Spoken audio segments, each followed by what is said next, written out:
में जहरीला फार्मूला, अब पूरा खेल खुलेगा।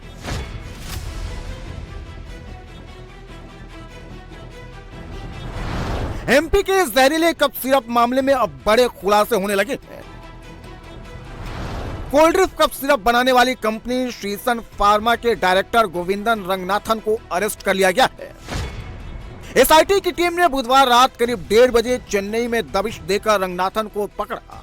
तमिलनाडु के कांचीपुरम में रंगनाथन की फैक्ट्री और रजिस्टर्ड पते पर एसआईटी ने छापेमारी की और फैक्ट्री को सील कर दिया। एसआईटी ने कंपनी से अहम डॉक्यूमेंट, दवाओं के नमूने और प्रोडक्शन रिकॉर्ड भी जब्त किए हैं। रंगनाथन पर 20,000 रुपए का इनाम डिक्लेयर किया गया था। चेन्नई में रंगनाथन का चेन्नई बेंगलुरु हाईवे पर बना 2000 वर्ग फुट का अपार्टमेंट सील कर दिया गया है। जो एसआईटी जो यहाँ से गई थी छिंदवाड़ा से, उसके द्वारा जो श्रीशान फार्मास्यूटिकल्स के जो मालिक हैं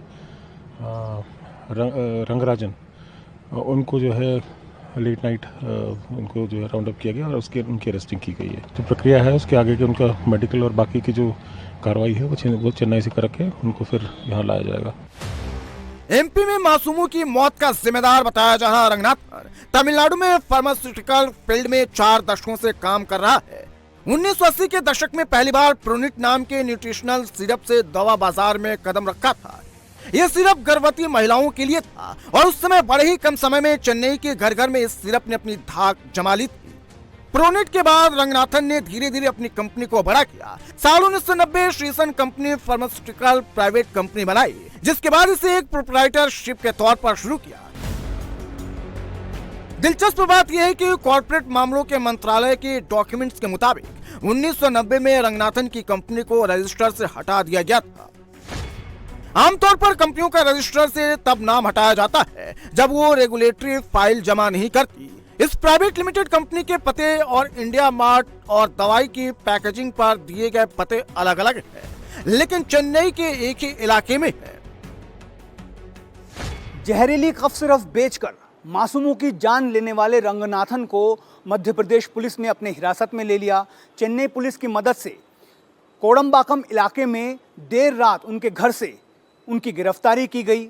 अब बड़ा सवाल यह है कि क्या सिर्फ इनकी गिरफ्तारी से इस मामले का पटाक्षेप हो जाएगा, क्योंकि जिस श्रीसन फार्मास्यूटिकल कंपनी में ये कफ सिरप बनाया जा रहा था वहाँ पर रूल्स को किसी भी तरह से फॉलो नहीं किया गया। पिछले 11 सालों से धड़ल्ले से यहाँ पर ये कफ सिरप बनाया जा रहा था, लेकिन तमिलनाडु ड्रग कंट्रोल विभाग की नज़र इस कंपनी पर नहीं पड़ी। तो ऐसे में सवाल ये उठ रहे हैं कि क्या इस विभाग के अधिकारियों को भी इसके लिए जवाबदेही उनकी तय नहीं की जानी चाहिए। जहाँ तक रंगनाथन का सवाल है, वो तमिलनाडु मेडिकल फील्ड में एक जाना पहचाना नाम है।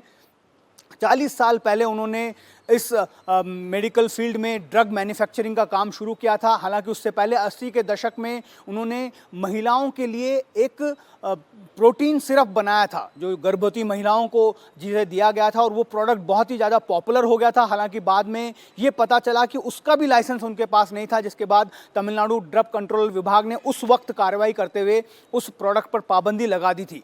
उसके बाद उन्होंने छोटे मोटे प्रोडक्ट बनाए, नेज़ल सिरप बनाया, और उसके बाद 90 के दशक में श्रीसन फार्मास्यूटिकल कंपनी की स्थापना की गई और 2011 में इस कंपनी को ये कफ सिरप बनाने का लाइसेंस मिला, जिससे वो अलग अलग आयु वर्ग के बच्चों के लिए कफ सिरप बनाने का काम ये कंपनी करती है।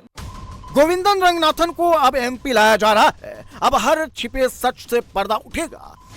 मध्य प्रदेश की मोहन यादव सरकार फुल एक्शन मोड में है। छिंदवाड़ा में अभियान चलाकर घर घर से कोल्ड ड्रिंक कप सिरप की बोतल्स रिकवर की जा रही है। दूसरी दवाइयां भी चेक की जा रही हैं। नियम का पालन न करने वालों पर सख्त एक्शन का आदेश है।